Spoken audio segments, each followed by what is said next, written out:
квантовый кеңістік деген не? Мақпал Қаратай, осыны толық ұғындырып беріңізші. Мен осы сұрақты күнде алам. Қазір сіздерге бір ауыз сөзбен ұғындыруға тырысайын, бірақ бұл әрине үлкен ілім. Мысалға, мен алып қарайтын болсаңыздар, мен Мақпал адаммын, материям. Енді осы эго арқылы, осы тәнім арқылы мен материальный мирді өзгерткім келеді. Біз мына өміріміз уақытқа бағынады. Яғни белгілі бір межеден келесі межеге жету үшін маған уақыт керек, мүмкіндіктер керек, күш керек, тағы да басқа дүниелер керек.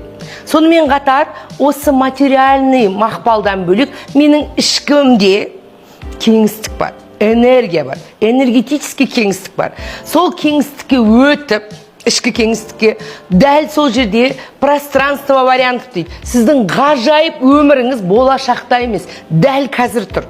Материальный өмірде болашақта тұр менің армандаған өмірім. Ал квантовый поледе қазір тұр сіз қалаған өмір. Сол жерде сіз секіруіңіз, яғни бір өмірден екінші өмірге секіруіңізді квантовый скачок деп атайды, яғни секіру. Содан кейін мына өмірге, қалыпты өмірге қайтып келген кезде сіздің ішкі әлемде квантовый кеңістікте жасаған жұмысыңыз сыртқы өміріңізден көрініс табады. Күтпеген жерден сіздің армандаған өміріңіз сізді тосыннан шокировать етіп, Джо Диспенза айтпақшы, өз іздеп келуі. Квантовый скачок деп аталады.